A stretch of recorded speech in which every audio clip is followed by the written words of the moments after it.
రైతు ఆత్మహత్యలపై BRS party అధ్యయన కమిటీని ఏర్పాటు చేస్తున్నట్లు ఆ పార్టీ వర్కింగ్ ప్రెసిడెంట్ కేటీఆర్ ప్రకటించారు. రైతు ఆత్మహత్యలు, వ్యవసాయ సంక్షోభ పరిస్థితులపై మాజీ మంత్రి నిరంజన్ రెడ్డి ఆధ్వర్యంలో 9 మందితో కూడిన అధ్యయన కమిటీని ఏర్పాటు చేశారు. ఈ కమిటీ రాష్ట్ర వ్యాప్తంగా అన్ని జిల్లాల్లో పర్యటించి క్షేత్రస్థాయిలో నెలకొన్న దుర్భరమైన పరిస్థితులను అధ్యయనం చేసి రాష్ట్ర ప్రభుత్వం, వ్యవసాయ కమిషన్, వ్యవసాయ మంత్రి గులాబీ అధినేత కేసీఆర్కి నివేదికను అందజేస్తుందని తెలిపారు.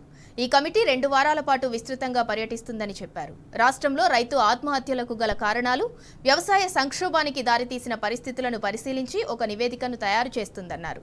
క్షేత్రస్థాయిలో కౌలు, సన్న, చిన్నకారు రైతులను కలిసి వారి సమస్యలను తెలుసుకుంటుందని చెప్పారు.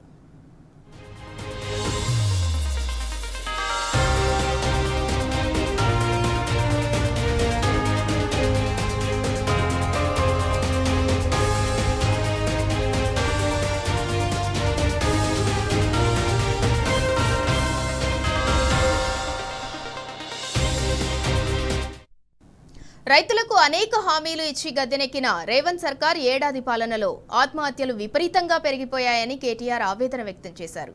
ఇప్పటికే 400కు పైగా రైతన్నలు ఆత్మహత్యలు చేసుకున్నారని చెప్పారు.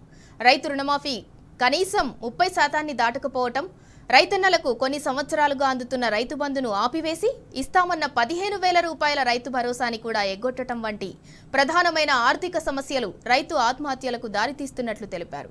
దీంతో పాటు ఉచిత విద్యుత్ సరఫరా, సకాలంలో సాగునీటి వసతి కల్పించే విషయంలో సర్కార్ పూర్తిగా చేతులెత్తేయటం వల్లనే రైతన్నలు తీవ్రమైన సంక్షోభంలో కూరుకుపోయారని చెప్పారు.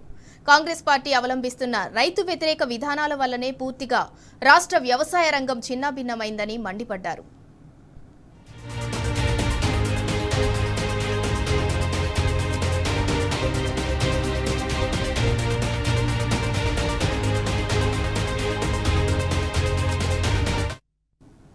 రైతన్నలు వ్యవసాయ రంగాన్ని పట్టించుకోకుండా దిక్కులు చూస్తున్న రాష్ట్ర ప్రభుత్వానికి దిశానిర్దేశం చేసేలా ప్రధాన ప్రతిపక్షంగా తమ వంతు పాత్ర పోషించాలన్న సదుద్దేశంతోనే ఈ కమిటీని ఏర్పాటు చేసినట్లు కేటీఆర్ తెలిపారు.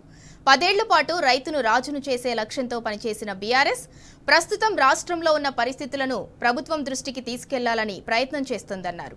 విస్తృత పర్యటనలు, అధ్యయనం తర్వాత పార్టీ తరఫున రూపొందించే ఈ నివేదిక ప్రభుత్వానికి అందజేస్తామన్నారు. రానున్న బడ్జెట్ సమావేశాల్లో రైతన్నల సమస్యలు, వారికి ఇచ్చిన హామీల అమలుపై రాష్ట్ర ప్రభుత్వాన్ని నిలదీస్తామని కేటీఆర్ స్పష్టం చేశారు.